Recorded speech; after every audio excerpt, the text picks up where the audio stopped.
না আমি কিছু করিনি, আমাকে ছেড়ে দাও, আমাকে ছেড়ে দাও। তুই কোনো পাপ করিসনি? এই দেখ।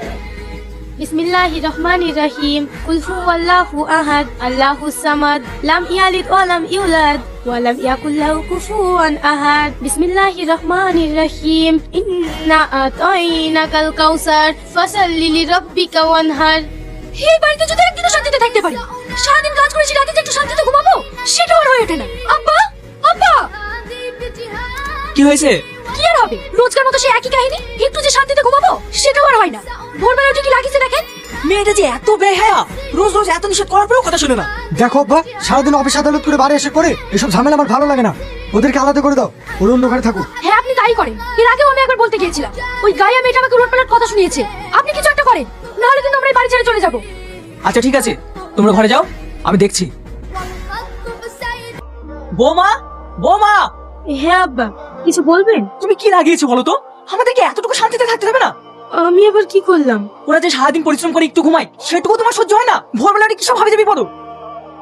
আব্বা, ওটা হাবিজাবি না। আমি ফজরের নামাজ পড়ে কোরআন তেলাওয়াত করি, এতে আবার ঘুমের কি অসুবিধা হয়? কি হয়েছে? আমি কোরআন পড়ছি বলে তোমার ভাই ভাবিদের অসুবিধা হচ্ছে। দেখো আব্বা, এটা পবিত্র রমজান মাস, না তোমরা রোজা করছো না তোমরা নামাজ পড়ছো, তোমরা আল্লাহ পাকের কাছে কি জবাব দেবে বলো? তোদের সবসময় মুখে মুখে কথা। দেখ, এইসব অশান্তি আর ভালো লাগছে না। আজকের পর থেকে তোরা দুজন আলাদা থাকবি। তোদের জন্য আমার এই সুখের সংসারটা নষ্ট করতে চাই না। কিন্তু আব্বা, ঠিক আছে আব্বা, আমরা আলাদাই থাকবো। হ্যাঁ, মাল পাঠিয়ে দিয়েছি, দেখেন এখনই ঢুকে যাবে। আব্বা, আমরা আসছি। তোর তো এখন বিশাল ব্যাপার, একজন পুলিশ আর একজন উকিল, সবই তো ঘুষের টাকা। আমাকে খুব কষ্ট করে ইনকাম করতে হয় রে ভাই। বাবা, আজকাল তো দেখছি তোমার খুব চ্যাটিং চ্যাটিং কথা হইছে। তুমি আবার ইনকাম কম করো নাকি? সারা তোর কথা, আমরা সারা বছরে যা ইনকাম করবো ওই রমজান মাসে তাই ইনকাম করবে। তোর ব্যবসা কেমন চলছে? ভালো। 7 লরি ফল কিনেছিলাম, 2 দিনেই সব শেষ। 4 লরি ভালো কিনেছিলাম, 3 লরি একটু কমা, সব মিক্সচার করে দ্বিগুণ দামে ছেড়ে দিয়েছি। এই মাসে মানুষকে যাই দেবো তাই খেয়ে নেবে।